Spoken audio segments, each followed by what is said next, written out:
Hello, everybody, and welcome back to the show. I'm your host, Nick Stewart. It's time to get practical this week. And here's what I'm going to say. I've recently come out of a long, dry period. You know, we have those as Christians where, you're not praying, you're kind of apathetic, you're kind of spiritually numb. I'm coming out of that period, and we all have those. Some of them longer, some of them shorter, some of them less frequent. But it might be worth reflecting on that subject, in a separate episode. But coming out of that period, I've benefited from one practical tip that I want to share with you and expound on over the course of this episode. So it's gonna bridge the spiritual and the practical, but it helped me. And that is, first and foremost, you have to pray. But my problem was not getting after things as early as possible, because if I put off praying until 10 a.m., it's just not going to happen as easily. So it put me in the mindset of prioritizing certain things and getting those things done as early as possible. And that led me to the overall umph of this episode, which is you have to get control of your mornings. And that's simple. So it kind of bridges like what I'm talking about, but really anything that you want to work on personally. The day is a greedy vampire that will suck you dry of any and all potential that you had when you woke up. That's what I've learned. But only if you let it. Over the years, I've learned the immense importance of having a morning routine, and I'm going to get into the details of that as we go. But mainly, I want to encourage you to have your own routine. So it's not as important what I do. First things first, you need to get enough sleep. Make sure you're getting at least 7 hours, because if you're tired, you're not going to get anything done anyways. Tired you is a useless you. That's what I always say, starting 5 seconds ago when I made it up and said it for the first time. But it's true. And in my situation, you are typically not, let's put it this way. You are less likely to do something regretful if you are well rested. You are less likely to snap at someone. You're less likely to be ungrateful. You're less likely to name a sin. You are less likely to do it if you have a full night's sleep. So that's something Matt Chandler, said years ago, and it always kind of stuck with me. So that's the first thing. I'm learning a lot about sleep and how much it impacts your ability to think and function. We believe we're able to focus on 4 or 5 hours of sleep, but we might only believe it. It might not really be true. I haven't read the book yet, but there's a book, relatively new book, I think, called Why We Sleep. And I would recommend you go listen to the Book Duets episode on that book, because they give a helpful overview of it and kind of talk about some of the main points. That's my friends Phil and Hillary's podcast where they cover books. Great podcast. Go check it out. Go subscribe. Listen to that episode. So I stick to a morning routine for many reasons. And first, I already kind of talked about it, but it's quiet in the morning. You can get a cup of coffee, give yourself the Chief Hopper treatment, a little coffee and contemplation. And there's just something about the morning that just works for me, and you should listen when I say that, because I am not a morning person. You should heed my words. I've had to form myself into a morning person. I just have this thing where I don't get tired until I've been awake for at least 18 hours. So I can easily go 20 without any sleep. And if I don't set an alarm, I can easily sleep 12 hours or more, maybe 14, even if I'm well rested the night before. So I can go a long time without sleep, and I can sleep, half the day away if I have no alarm set. So as a result, large portions of my life were spent being up all night and sleeping till 3 p.m. It was pretty out of control. And I still struggle with it to a lesser degree. I still occasionally get into the habit of waking up 10 minutes before I have to get ready for work. And that can go on for weeks at a time before I correct it. But this year, ever since we got back from our Christmas trip, I've worked really hard to wake up at 6 and hit certain goals every morning. And it hasn't been perfect, but it's been a lot easier to get after those things early than it would be otherwise. And that's kind of the other thing about it, is that you just have more potential early in the morning. As far as the rest of the day goes, there just aren't any guarantees. You can just get distracted with one thing after another, never finish anything, never get around to what you want to do. But if you wake up and keep your routine every morning, it doesn't matter what happens for the rest of the day. You've already done the most important stuff. I still have things I want to do when I get home from work at night, but I know full well that I may not get to them, because you just never know how your day's going to go. So if you've already done them before you even start your day, then you're just in a way better place for the rest of the day. There's also just something about those early hours that feels more productive. Like once I wake up, which takes 15 or 20 minutes, it's still not easy for me, but once I wake up, it just feels like the quality of those hours is better than the rest of the day. They just last longer. I work better. I don't know why. I bet it has something to do with distractions. I bet science knows. We should ask science. And this isn't just for productive things. I read and I write, but I try to do a myriad of things, and you can use the time for anything you want to do.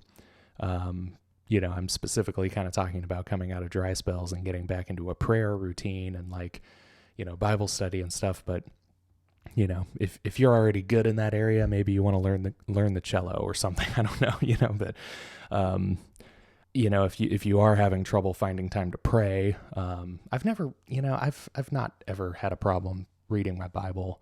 I've always stuck to a Bible plan, even if I'm spiritually dry, but praying is a different, issue for me.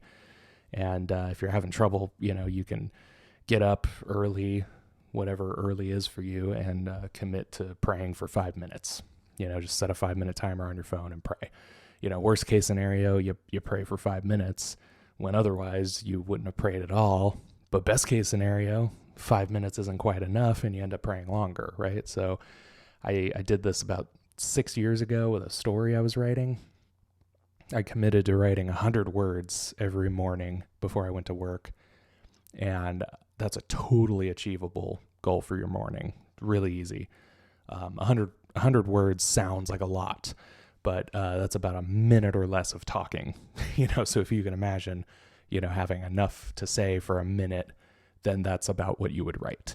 But compare that to the cumulative effect that it has, over the days and weeks.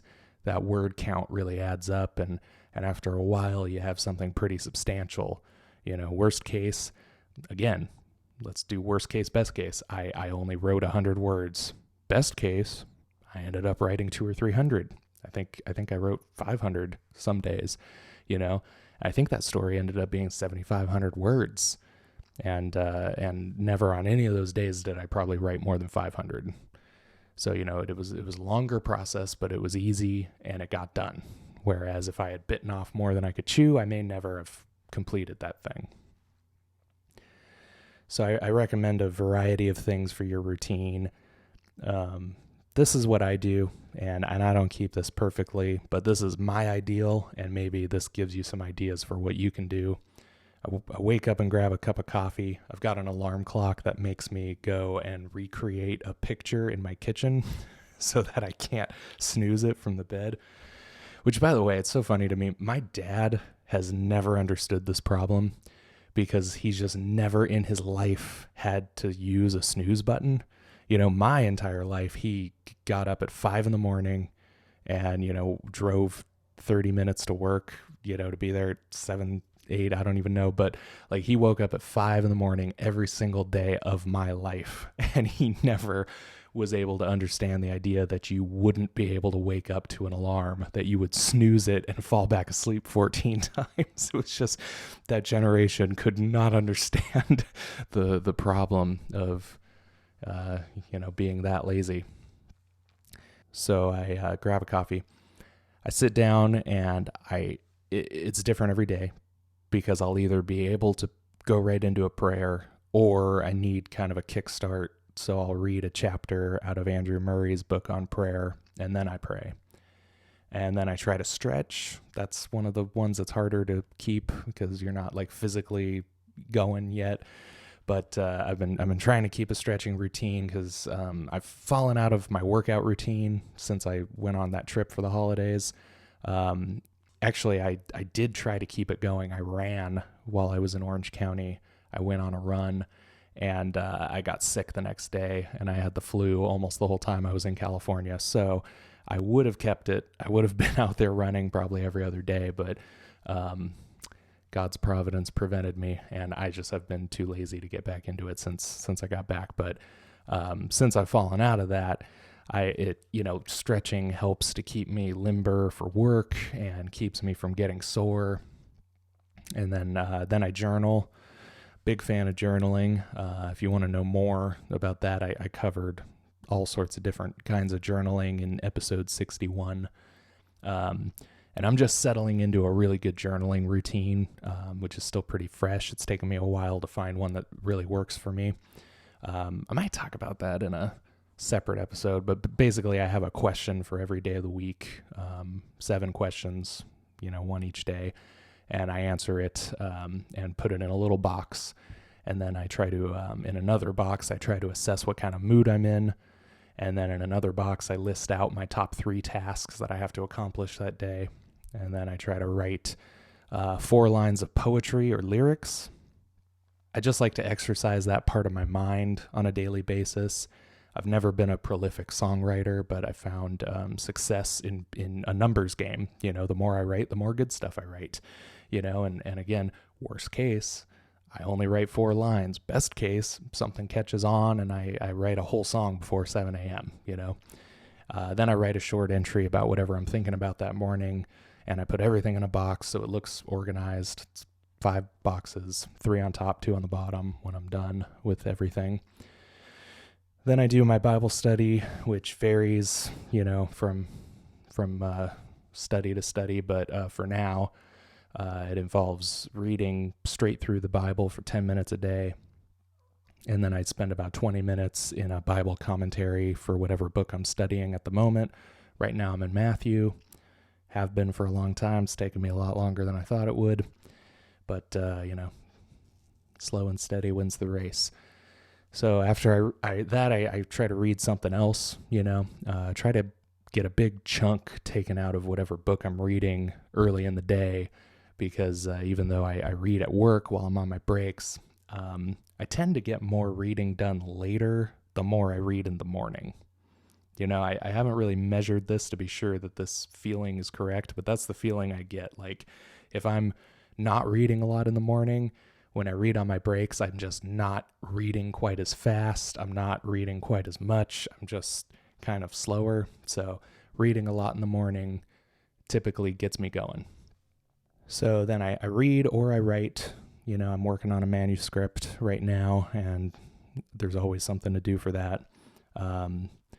Depending on what mood I'm in, sometimes I'm a little more like I need to breathe in rather than breathe out. So I might read instead of write. But I do that until 7:35. And the reason I chose that extremely autistic time every morning is because it's 15 minutes before I have to start getting ready for work. So I find that if I get distracted with a chore or thinking about something or scrolling Instagram, just the quality of my reading or writing is less so when I finally do get to it. So I try to limit anything except what I want to do until 7:35. And then that way I have 15 minutes to kill on my phone, cleaning off my desk, rearranging books on my shelf, like whatever I want to do or get distracted with, it doesn't matter as long as I've got that 15 minutes to fill before I gotta get ready for work. So when all is said and done, by 7:35, I've prayed, stretched, answered a meaningful question, assessed my mood, listed my top priorities for the day, written a song or a poem, written a journal entry, and then read for probably 15 or 20 minutes or written in my manuscript. And now I'm just starting my day, and I've already accomplished all that. Like, that's what I've gotten done before I get dressed for work, So like now you're seeing the benefit of having a robust morning routine. So if you're trying to start, your own routine, my advice is to just figure out a realistic time to wake up. If you're getting at least 7 hours of sleep, which I highly recommend, which, like, by the way, not doing that. Like, I've been getting to bed around 11:30 every night, and I get up at 6. So if you're good at math, that's 6.5 hours, sometimes less. I've hit 7 hours a few times this month, but so far I'm averaging around 6.2, 6.3 according to my sleep log. So it's not great, but I'm trying to get more, every night, trying to hit 7 hours. So just figure out how early you can get up before you have to do whatever it is you have to do that day, then just work on getting up at that time.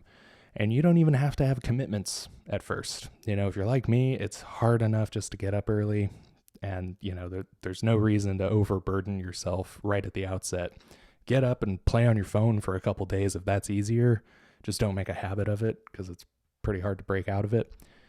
But once you're in the swing of getting up at the same time every day, then you can start figuring out a short list of things that you want to do or accomplish. And it's important to keep this, these things that you want to do realistic. Like I said before, find a realistic time to wake up, find a realistic list of things to do.